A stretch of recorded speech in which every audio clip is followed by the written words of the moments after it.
Hi, and welcome to Allegro Enterprises. My name is Maibongwe Kumbo. I am the Head of Accounting and Tax at Allegro Enterprises. Today, we will be analyzing the budget speech for South Africa for the fiscal year 2025-2026, which was presented by Finance Minister Enoch Godongwana on the 12th of March 2025. My guest today is Jane Ndlovu. She's a chartered accountant and an associate professor in the School of Accountancy at one of the top universities in South Africa, where she teaches both undergraduate and postgraduate levels. She is the 2023 Female Academic Leaders Fellowship Wits Chancellor's Fellow. Jane also serves as the treasurer of the FALF Alumni Association. In 2025, she will be joining the University of Oxford as the visiting fellow through the prestigious Africa Oxford Initiative. Hi, Jane. I'm happy to have you. Hi, Mayibongo. It's an honor to be here. Thank you for having me. Thank you for being here and for unpacking this budget with us. I'm really looking forward to this discussion. Following a 3-week delay, the Minister of Finance finally delivered the national budget speech on the 12th of March 2025. The government faces mounting pressure to stimulate economic growth, while consumers awaited confirmation regarding the anticipated 1% increase in the VAT rate.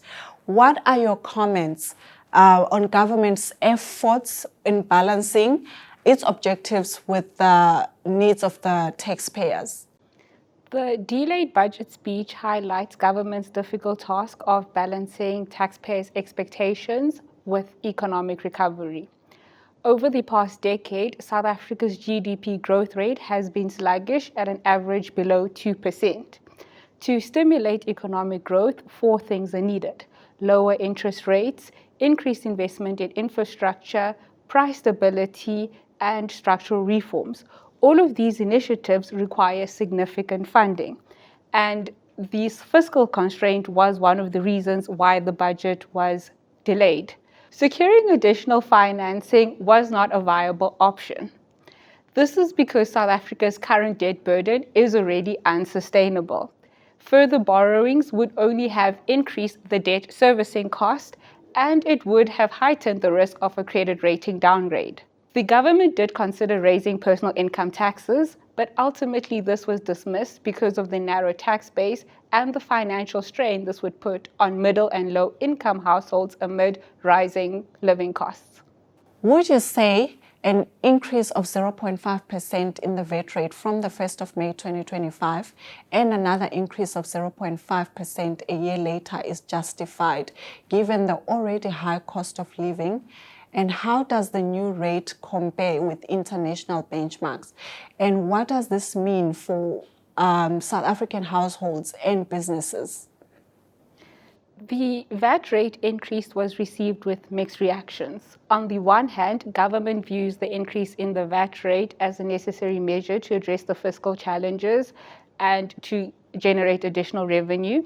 However, on the other hand, there are legitimate concerns about the impact that this will have on households, particularly low-income earners.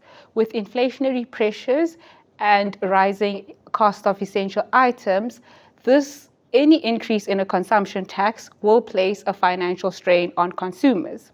However, it's important to note that the new VAT rate of 15.5% from May 2025, as you said, and 16% from April 2026 is still much lower than the global average. OECD countries have an average VAT rate of 19%. And if we look within BRICS, Brazil has a VAT rate of 17% and Russia has a VAT rate of 20%, which is much higher. However, from April 2026, the planned VAT rate of 16% will be slightly higher than the current African average VAT rate of 15.8%. So when we look at the international benchmarks, it makes sense why the South African government considered increasing the VAT rate. But it's important to go and consider the impact that this has on the consumers in the context of local purchasing power in a strained economic environment. When the VAT rate increases, this translates to an increased cost of goods and services. With low-income households, they tend to generally spend a larger proportion of their income purchasing taxable supplies. To mitigate this impact, the government increased the basket of zero-rated goods to include items such as your canned and tinned vegetables, some meat products such as sheep, goat, poultry, and swine. Now, this will cushion the impact on the vulnerable households. When we turn to businesses, the impact will vary. Some businesses will absorb the cost, while some businesses will pass on the cost to the consumer, and this may reduce demand for the products. If we look at small businesses and the informal sector, they may experience disproportionate burdens, but ultimately all businesses will have to update their ERP systems and accounting systems to reflect the new VAT rate. Furthermore, it's, I think, commendable to think about the fact that the government didn't increase the fuel levy. This is because transport forms a large part of the budget of many households. And I think ultimately we need to go and see, with a VAT rate hike, we need to go and consider its long-term implications on affordability, business sustainability, and economic growth. Now let's come to sin taxes. Sin taxes are always guaranteed to increase almost every year, and this year was no exception. What are your comments regarding the fairness of these increases in sin taxes, considering the fact that there's a lot of revenue that is lost through illicit trade of alcohol and tobacco products? The increase on excise duties on tobacco and alcohol was expected, and they did increase. The adjustments range from 4.75% to 6.75%. This increase is justified because sin taxes are seen as a public health care measure that helps discourage excessive consumption of alcohol and smoking. Now, while there are debates about the fairness of this, as you indicated, because of the 27 billion rand that is lost annually to illicit trade, critics argue that increasing sin taxes places an disproportionate burden on law-abiding citizens who purchase these products legally, while not addressing the root causes of illicit trade of these products. So they argue that when the price increases, some of the consumers may unintentionally be pushed to the black market to purchase these products, while not necessarily reducing the consumption of the products, which was the purpose of the tax.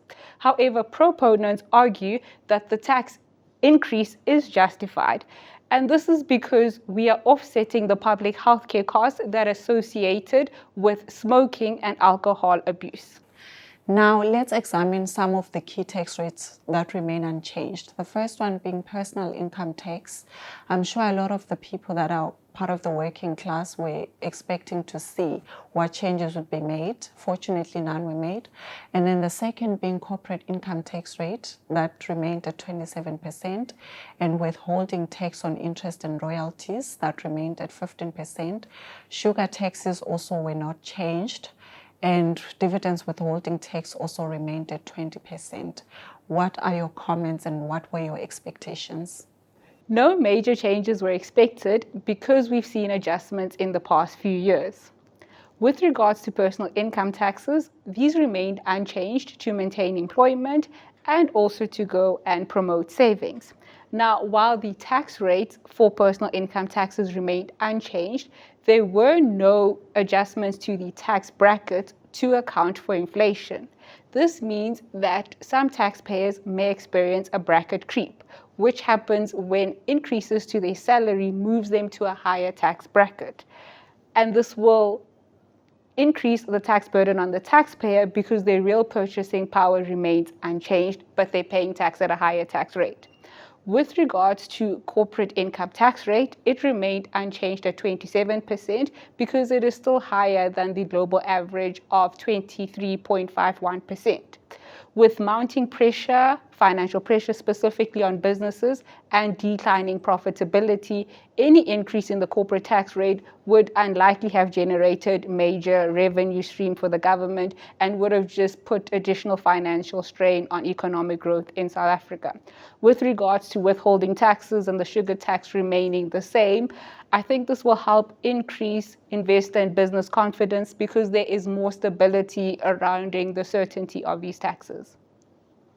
Jane, thank you so much for joining us today and for sharing your valuable insights. To our viewers, thank you for watching our video. Be sure to join us again next year for another breakdown of the budget. Until then, take care.